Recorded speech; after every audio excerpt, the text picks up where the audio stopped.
Good evening, everyone, and welcome to Flyleaf Books, which I'm sure you've never been to before, for our event, Buying Time for Heritage. Can we hear me with the mask on still? Sounds great. Perfect. Celebrating the release of the revised and expanded edition of this title. We're joined by the author J. Myrick Howard and Carl Nold.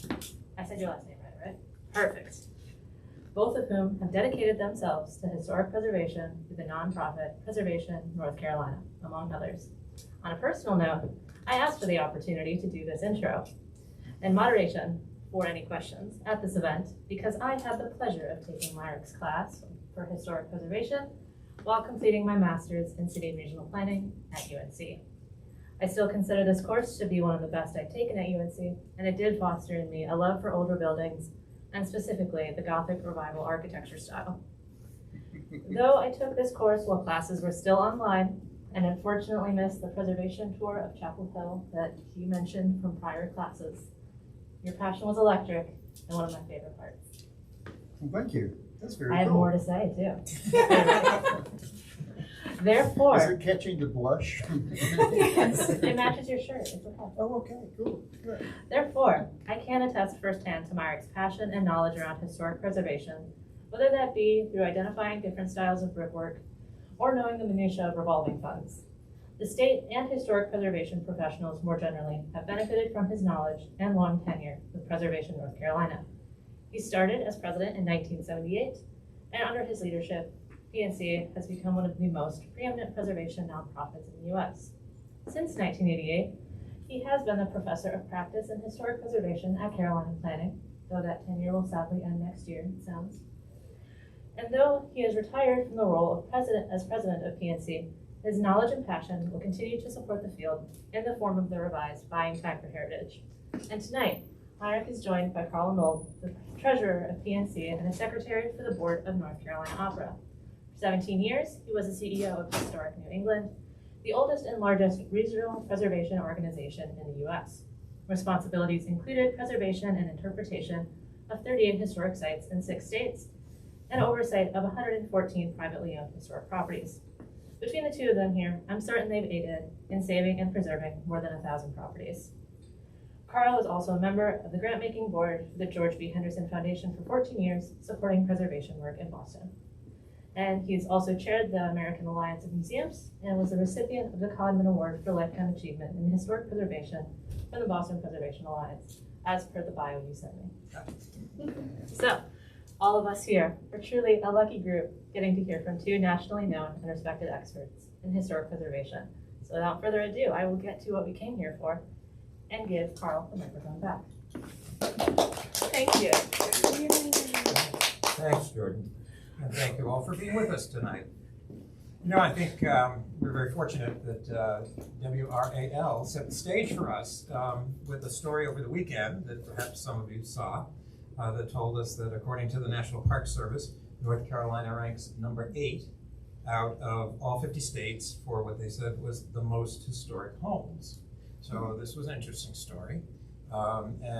In the book, you told us not to be too hard on the media for, kind of mixing up the facts. So with that in mind, I did take a look back and figured out that this, in fact, was the number of National Historic Register properties. So it's all kinds of historic buildings, not just homes. And the national average is 1,935, and we in North Carolina are at 3,108 by the latest count. So that ranks us number 8. So, an important time for us to be thinking about preservation. And I have to kind of throw in that actually we are in the top 5 almost every year in terms of tax credit projects. And that's because of our state tax credits, which Preservation North Carolina has supported consistently. So, thinking about the book, Myrick, I'm interested in the subtitle, How to Save an Endangered Historic Property, because as I read through, I thought, it's actually about more than that.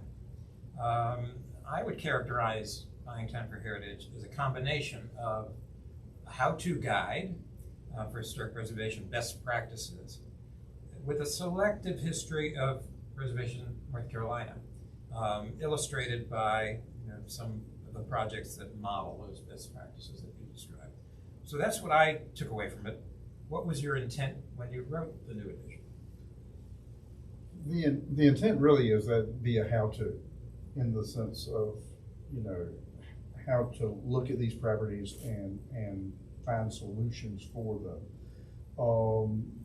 And I'm using North Carolina as the example because that's what I know, and that's also what I have access to photographs and backstories on, et cetera. But the how-to part of this is thinking about students and wanting to get students interested. This is a very different book in the use of preservation programs than what many of the books are, and I know a couple of folks here in the audience have had that experience. So that was part of what drove me to kind of do the new version of this. But at the end of the day, it really is a how-to. Well, the original volume was issued in 2007. And I'd say there's been a lot of water over the mill dams in the 16 years since. So, what I see is that in addition to the fabulous new photos made possible by the ongoing volunteer work of the Raleigh Camera Club, what were some of the largest areas of change that you made? What did you have to update the most in the context of the book? Well, first I'll reiterate that to a large degree, photographs were a big driving factor from my standpoint. Partly the earlier book, digital photography was just coming in and digital printing was just coming in. So it's a real different animal in terms of the quality of the look of the book. Probably the biggest couple of things. One was the mills. We were already into the mills when we did the earlier book, but it's gone another step. In North Carolina, we have seen $2.5 billion of mill renovations since 2006, which is when we got our tax credits, the mills tax credit in place. But the other thing was our work in neighborhoods, and we've done work in particularly East Durham and Luray County, working class neighborhoods. And at a time when we need more housing, I think preservation has a tremendous opportunity to bring more workforce housing, first home kind of housing onto the market in ways that really help everybody. And that was part of the story I wanted to make sure we told. Well, you live in Raleigh, speaking of neighborhoods, and you've worked in various PNC headquarter locations in Raleigh for 45 years. But you also have quite a few personal links to Chapel Hill, where we are tonight here at Flyleaf Books. Why don't you tell us a little bit about your history with projects here in Chapel Hill, and then I think you're going to show us some examples. That'll be great. I was a student in the Department of City and Regional Planning, as Jordan was, and I did the joint law program. And during that process, I got to know Bob Stipe, who is a real mentor for me and lots of other folks. And for the last 35 years, I've been teaching his class. And I've always kind of thought of my class as I'm just carrying on Bob's legacy there. And so I got to, early on, I was on the board as a mere child, so to speak, with the Chapel Hill Preservation Society, and as it was then named, and I was on the Historic District Commission in my early 20s, and saw both the good and the bad pretty quickly in that regard. I mean, so, people beating each other up over things that at the end of the day really didn't matter. And that's, unfortunately, that's all too often how people think about preservation. But I'm going to launch into this for a few minutes, Great. And you're going to give me a signal when to shut up, right? At the end of the day, our take on preservation with Preservation North Carolina, and our take on it with this book, is that preservation is really about real estate.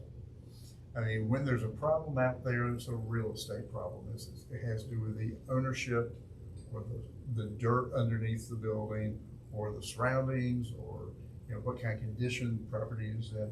It's the same thing you would be looking at if you're going to look at a new building or a suburban building, whatever, the same sorts of things you're going to be looking at. So it really is about real estate. And our work is really fundamentally about real estate. So it's looking at real estate tools. What really works in terms of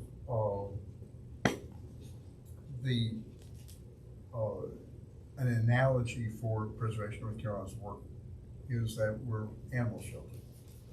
And we're the ones taking in these poor dogs and trying to get them into new homes. We don't want to keep that dog. And we want to do as little, you know, with that dog as we have to do in terms of getting it back to health. We want the next person to do that. So that analogy works really well because people think we renovate the properties. In the neighborhood context, we do. And there's a reason for that. We got to get the neighborhood up to a certain point, or nobody can get along to do it.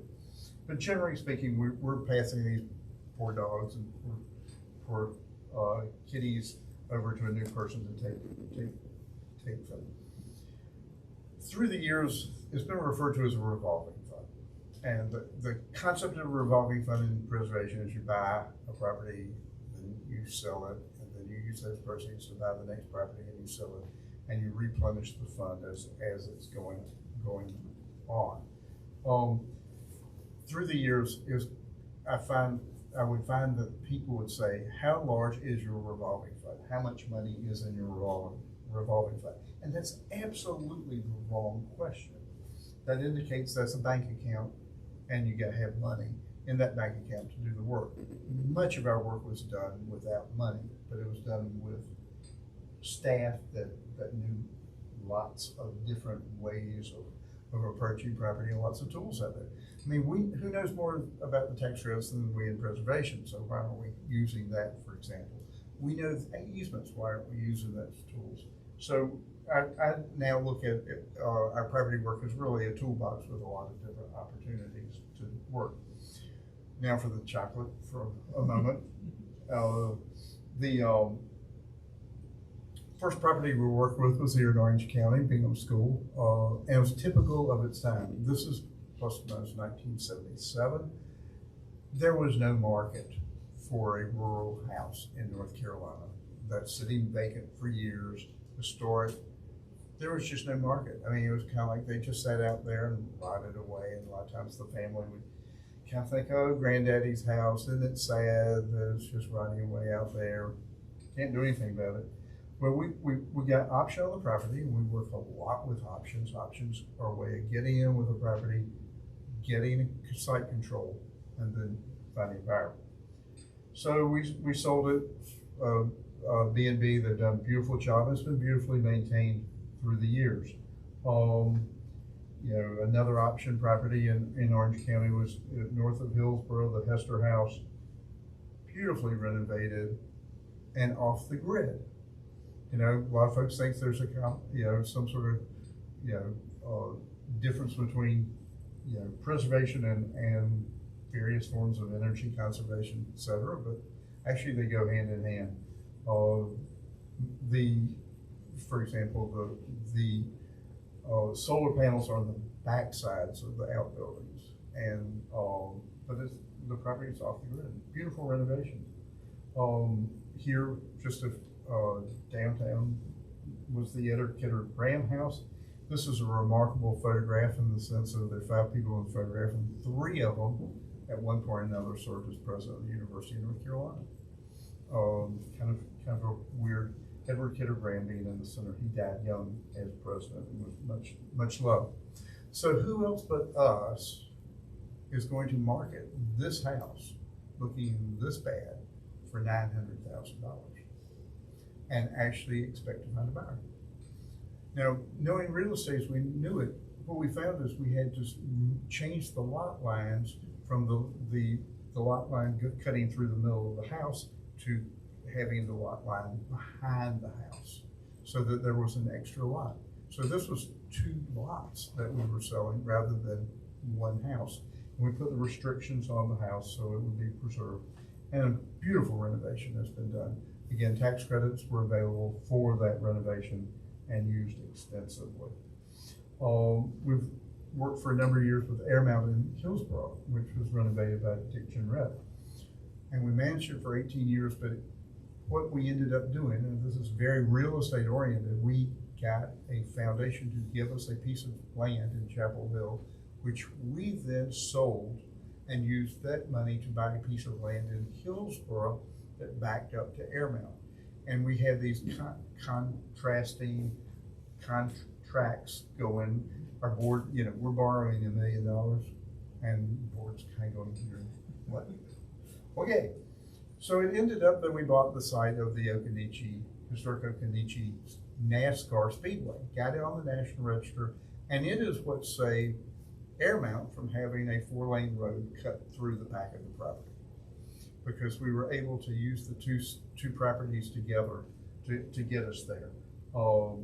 So it was the first NASCAR Speedway to go on the National Register and went on the National Register of Statewide Significance. Here's a house in outside of Greensboro that was built as a hunting lot by the Cone family. It was going to be torn down. We found we put the property out there. We didn't move it ourselves. We found someone who would move it, and they did move it to Carborough. It was longer move than we would normally say yes to, but when you're going to lose the building, you know, when you're down to it, we were delighted. They had the money, they had the lot, and they did a great job. Another house that we had to publicize its availability was the Maverick Hun place here in the county. And what was really cool about the place, it's a nice bungalow, but great outbuildings. And so all the outbuildings were moved with the house. Just right up Hillsborough Street here, we worked with the old Chapel Hill Public Library to find a buyer for it. Working with the town, we have a way of working with a town or county to be able to market buildings like this and find buyers. And we had multiple offers on it and worked through the deal with Town Chapel Hill. And it's been beautifully renovated and maintained.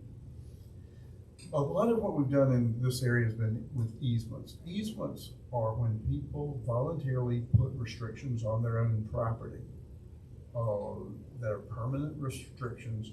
And in this case, Georgia Kaiser put restrictions on the property that said no subdivision, no development on the property.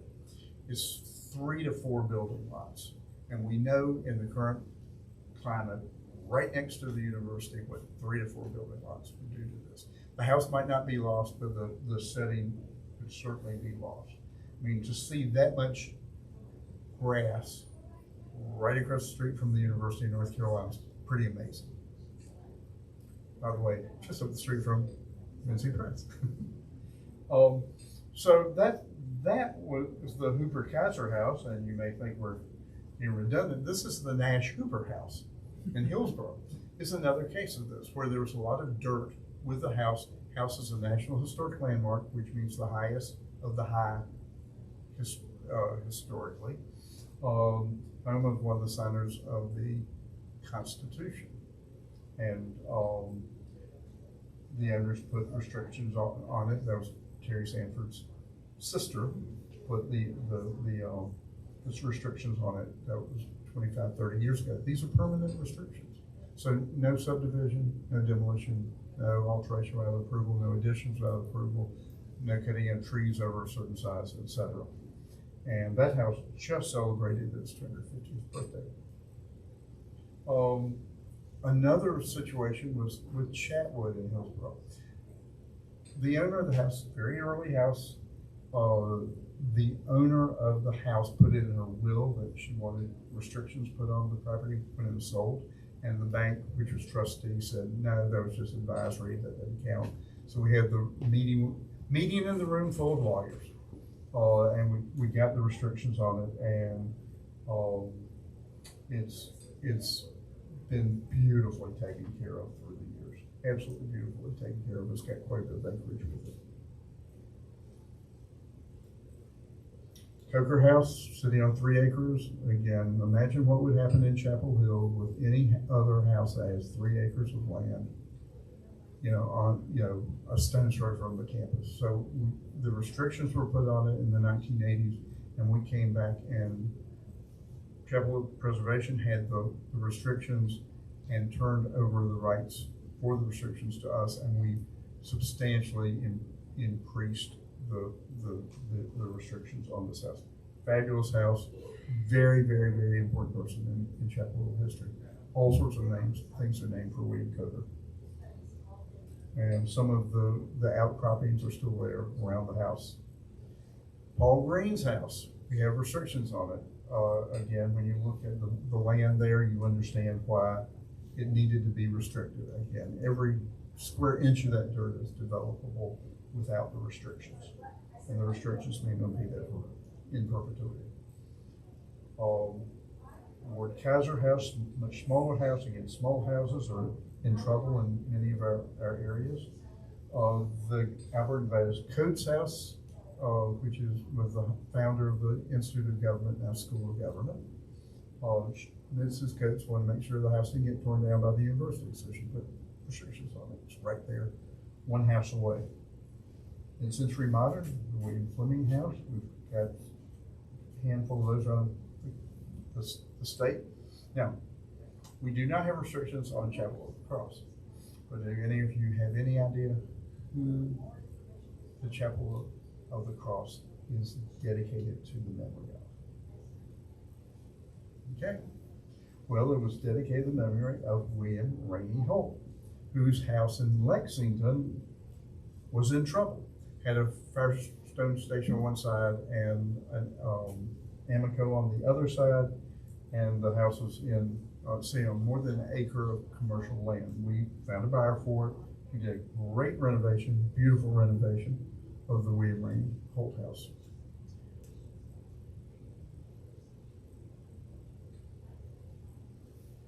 So here we go. William Irwin's the guy who gave the money to the Chapel of the Cross to build their new building.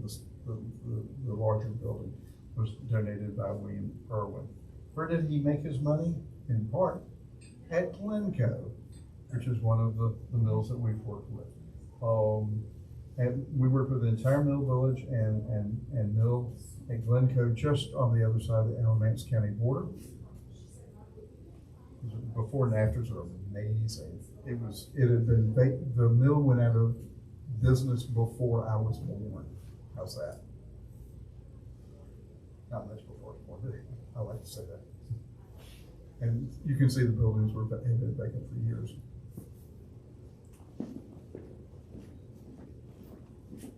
And here's the streetscape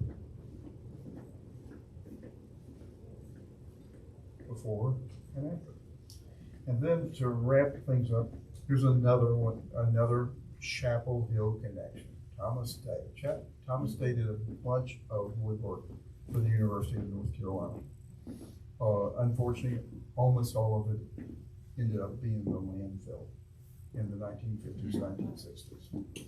Remarkable man, remarkable story. Who else but us would buy a house that looks like this? Yeah, major fire, but it was National Historic Landmark. It was the only National Historic Landmark at that time in North Carolina significant for African American reasons. We bought it and held on to it and helped the group get it stabilized. They took it over, and it's soon to be a state historic site. We're very, very excited about it because the Thomas Day story is a very rich and complicated story of race in North Carolina. So there will be some fascinating things happening with that, and it'll be a big deal for Milton, North Carolina. I love this particular one and this particular renewal because it's Thomas Day's initials, done in what we think of a very modern way. And there's a book done by UNC Press, of course, and we help provide the photographs for that. So that kind of is a take on why real estate is the name of the game. I mean, you have to get into these properties and figure out how you can save this thing, and can you save this thing and use the different tools that are available. Neat. Great. Back to you. Great. Well, I have a bunch of things I want to pick up on and ask you some questions about from that tool for everybody, aren't they, that they can use to protect? Easements are a great tool. They are a very important tool because they are permanent. They stay in place regardless of who's mayor and who's on the city council, etc. They're one of the very strongest protections out there. The challenge is it's a one property at a time approach to preservation, and we've had, as indicated with some of these homes that are saying 2 and 3 acres of land, we've had some really important houses placed under our easements, and I hope that will continue because it's a great tool. But as I say, I mean, you can't do an easement on everything. You have to kind of put some criteria in to figure out how much time, et cetera, you're going to put into that, because it's a commitment. It's a commitment to make sure that they are taken care of. It is indeed. Your experience matches mine, I think, as I read in the book, in the fact that most easement donors do not seek tax deductions as they work through Preservation North Carolina. That was our case at Historic New England as well. They place restrictions on their properties for preservation values, or perhaps for the fear that the church on the corner is going to extend the parking lot, or the other one that I found always interesting, that their kids are not going to value the family homestead in the same way that they do. So it really is about a passion for heritage. It is. It is a way to make sure that, in many cases, it's a house that people have taken care of for their lives and their previous, their parents' lives, et cetera. And when it's sold, it's a way of making sure that it's taken care of. Yeah. And we can encourage people everywhere in that regard. Okay, I'm going to pull this one out of its context. Okay. But I just cannot resist. You wrote, quote, "A property's ghost stories will generate much more media attention than its architectural features." I'll stand by that. Explain yourself. Well, it's the stories that get you the media. I mean, whether it's the ghost story or the other things related are going to get you the attention, not the details of the architecture. And for example, our office in Raleigh, I mean, we dug up so much interesting things about the family that built them, and so much more important than the stained-glass windows in terms of what people are going to want to learn about and hear about. And yet it's the windows that get it on the National Register. Great. Well, I hope others will pick up that little line. It's a great one. I want to By the way, have you met any ghosts? The house I lived in at Mackinac Island, Mackinac State Historic Parks, was supposed to have a lady ghost, and we knew why and so forth. But unfortunately, I never met her. I was disappointed. So. I have met a handful. There we go. We'll talk about that later. We will. I want to hear more about that. I want to give you a moment to talk about something that I thought was a really important point made in the book, and that's the difference between restoration and rehabilitation. Because I think that's a really important thing for people who are thinking about easements or thinking about involvement with other aspects of preservation to understand. Restoration is taking something back to an earlier period of time. I mean, this is how it looked in 1885. Rehabilitation is taking the property and putting it to good use and respecting what's there. And there are changes that take place through the years. One of the things that's kind of interesting to think about in our world of preservation has been, we're so often thought of as the police, and we're going to come after you as you did. Is changing that light fixture on the porch really an issue that we really want to go to the mat over? No, not really. I personally think we need to be giving the current owners some room to put their mark on the property, as long as they're not erasing you know, the marks of others in it. And rehabilitation is what the tax credit standards go by. And again, is putting the building to good use respectfully. Well, that's a perfect segue into the next question that I had prepared for you, actually. You wrote in the book, quote, "Much of the public is persuaded that preservationists don't want anything to change. And because people think change is not permitted, important historic buildings go unused." And you give the examples of, they don't want to preserve building because they don't want to live without updated kitchens and baths. They can't live with covenants, or they won't use tax credits because they stop you from making changes.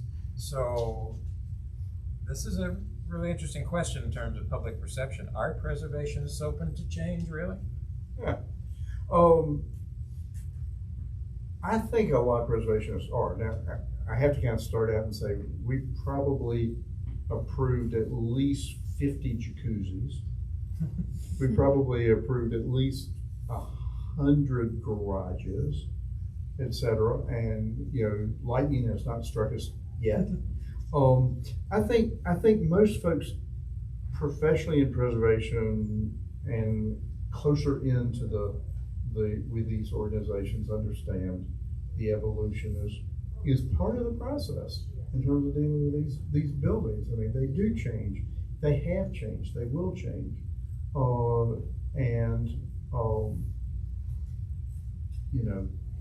I think there are times I'm going to put my fingers in my ears when people talk about, they don't want such and such. I mean, people say, you allowed them to do such and such. It's like, yeah, 3 hours of a carpenter and it can be changed back. Yeah. Well, I think, the book does a great job of showing us changes in how we manage preservation over time. I mean, you give some good examples of where big projects are being undertaken, where a mill, the mill villages even, and there was lots of skepticism. This can't work, we shouldn't be doing this. And today those are some of the most important successes we've had. And it took a while to get those things rolled out into the community, to let people see that they work, and to give them a chance, essentially.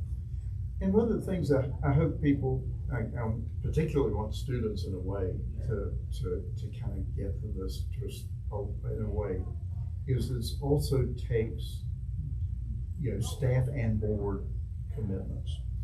The staff having the knowledge and understanding, the board being willing to work through some of these things. I mean, it took us 17 years to find a buyer for Lorraine Mill. I mean, most boards would look at that and go, "You should have been fired 17 years ago." But our board was willing to take risk, our smart risk, but still, there was a commitment there to make it happen. And if it's important enough, if Lorraine Mill is important enough, its national significance, then we need to figure out how to be at that table and make it happen. Have smaller organizations been able to adapt some of these techniques?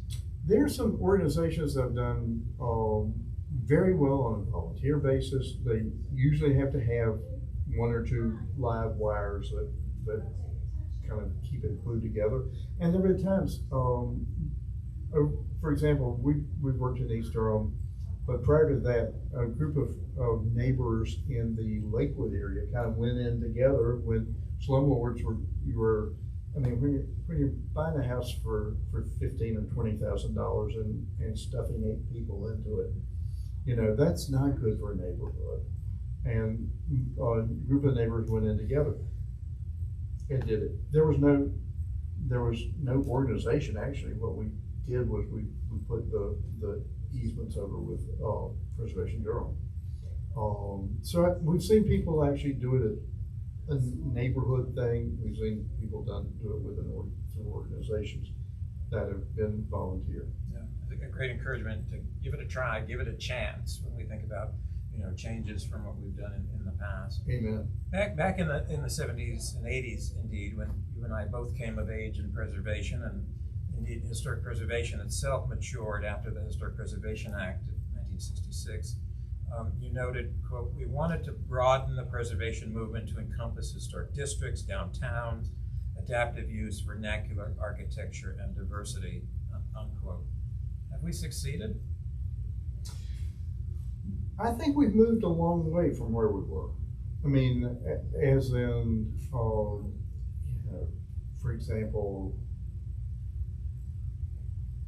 here we are, we're working with mid-century modern, we're working with things from the 1960s, which was when some of this early preservation was started. We've got good diversity with our board. We've got good diversity with our projects, but that's been because we've been intentional about it for a long time. And you just got to keep chipping away at some of these issues to move things along. I think in terms of vernacular, several of the properties that I showed just now are really vernacular farmhouses and et cetera. They aren't high style. They aren't fancy. And 30 years ago, if we had been working with them, there would be plenty of folks that go, "Why are you working with that?" Mm-hmm. And you don't get that question now. Now, flip side of that coin is, have we gotten so diluted in a sense with everything being important that you reach a point where the really important things get lost? Because, I mean, I find sometimes preservationists are trying to save everything, and you can't. And you don't necessarily want to per se. I think there's a lot to be said for keeping things out of the landfill. I think there's something to be said for what's going back in its place better than what you're taking out. I mean, it makes me crazy to watch windows, centuries old windows being taken out and replaced with a product that's 20-year-old product. I mean, we jokingly say, replacement windows are indeed that they're going to be replaced. Yeah. You're going to have to replace them down the road. Why are we doing this? Because people can make money. Chapter 19, the last chapter in the book, is, I think, perhaps my favorite chapter in this. You note eloquently that, quote, "Preservation is largely about leaving a better legacy for the future, rather than worshiping the past," close quote. In it, you outline what makes a preservationist effective: the ability to communicate a vision, the ability to connect with the long-term goals of preservation with more immediate community needs, the ability to work with real estate, of course, as you've shown us even tonight, and the ability to continue forward after defeat. And I think that really says it beautifully in terms of what we encounter in preservation and how you can succeed. I think it tells us really that preservation is about buildings, but it's for people. And you've made that a beautiful statement in this book, which I'm very pleased to see. So thinking of that, what big challenges remain ahead for your students, for your readers, for others who value preservation, to address in coming years to fulfill that statement of a better legacy for the future? I think for example, right now we have housing needs like crazy in this country, and preservation should be part of that conversation.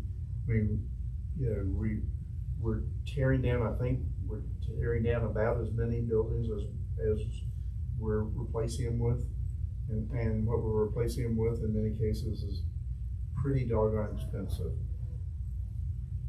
I think right now housing is probably the biggest need that we need to be looking at, and part of that is getting people to think about, do you really have to have a bathroom for every bedroom? Do you really have to have a this, a that, and the other?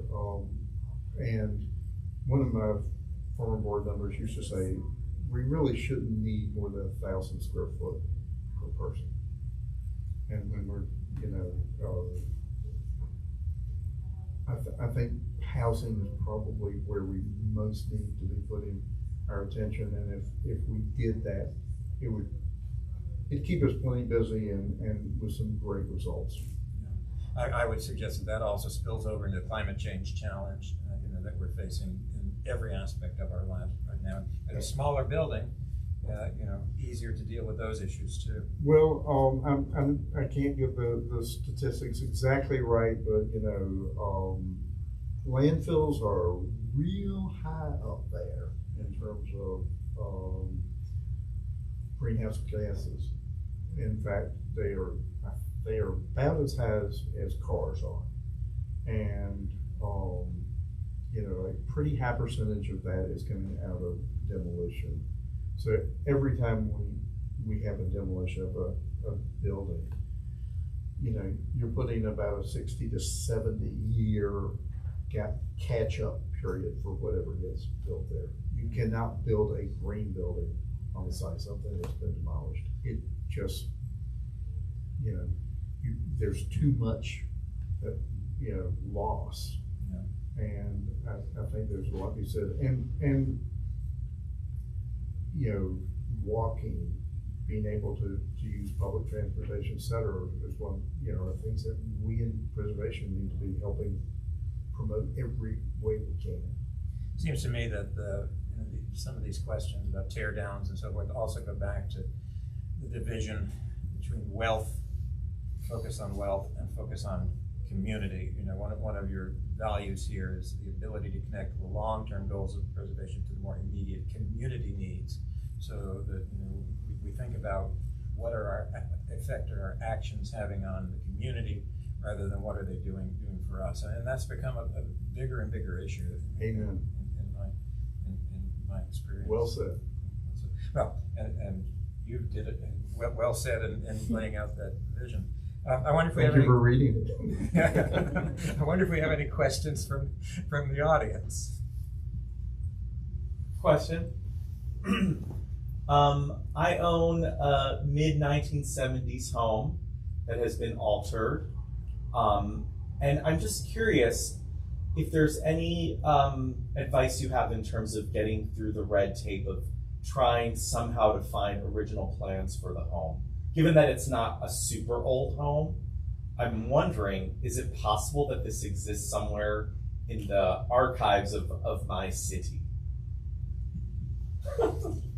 Okay, 1970s home, and getting the original plans.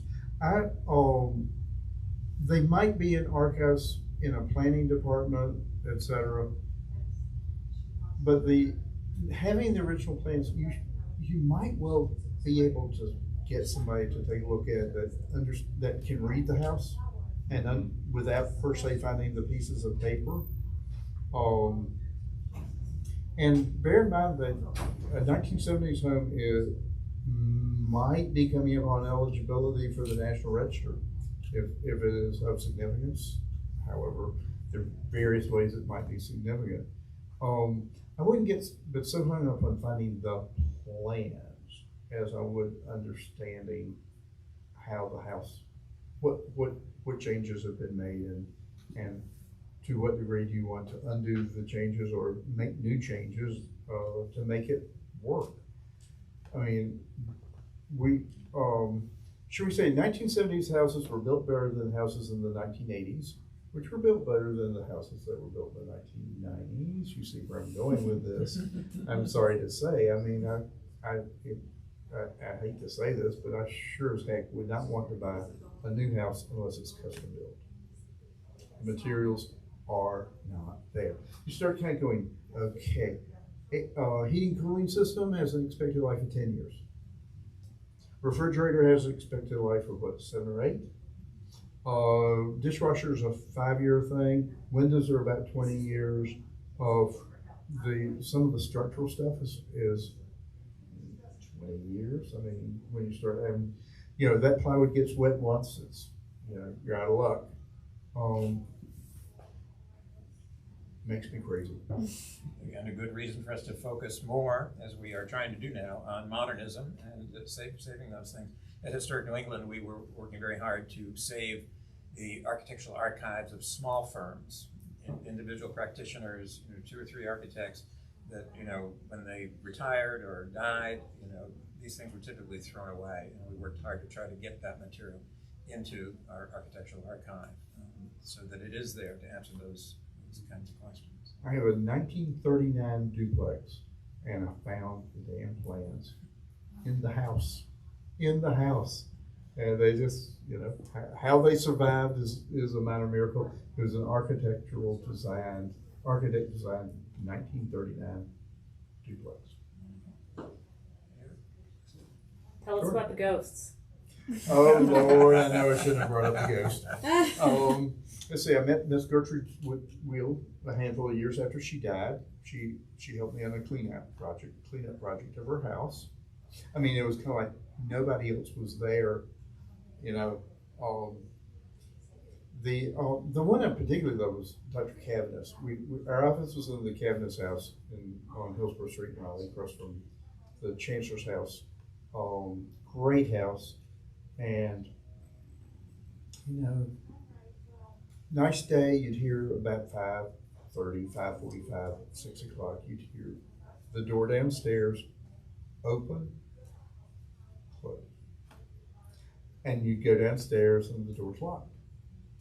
And you're not, you're just kind of going, okay, whatever. And then one night over a beer after work, 3 of us who worked there suddenly went, you heard it? I heard it. We had all been thinking we were the only ones hearing, the house is creaking or something like that. And then we realized this Dr. Cavness coming in from work on a nice day. And it, didn't happen in the heart of winter, it didn't happen in really hot, but it was very, very reliable. And then I had an experience with a person from whom I bought my first house. There was a very strong sense of someone coming into the room and then leaving. But what's weird about it is I was the 3rd person that had that experience with that house. And it was a very specific thing that happened right after I bought the house. It was just kind of like, person comes into the room, person goes out of the room. And I'm persuaded Ms. Proctor. Just checking on things, making sure. The qualities of historic buildings, we've got it. Well, we are very, very grateful to UNC Press for bringing this new edition to reality. We're grateful to Flyleaf Books for having us here tonight to talk about it and for having it available for our community. And Myrick, all of us who have read it and who know you are particularly grateful to you and believe indeed that you are leaving a better legacy for the future. Thank you so much, Carl. Thank you, Carl, for having read it and obviously absorbing some of what trying to get through on this. I think it's going to be a useful book. I think the photographs and the design of it are very, very nice, and it's going to be interesting to see how it does. And I'm hoping that 1 out of every 20 people who read it will just kind of grab hold of the concept of understanding preservation a little bit more. And how to do it. That's right, how to. Thank you so much. Thank y'all. Okay. Oh, great. That was amazing. I'm glad I drove from Durham from my 19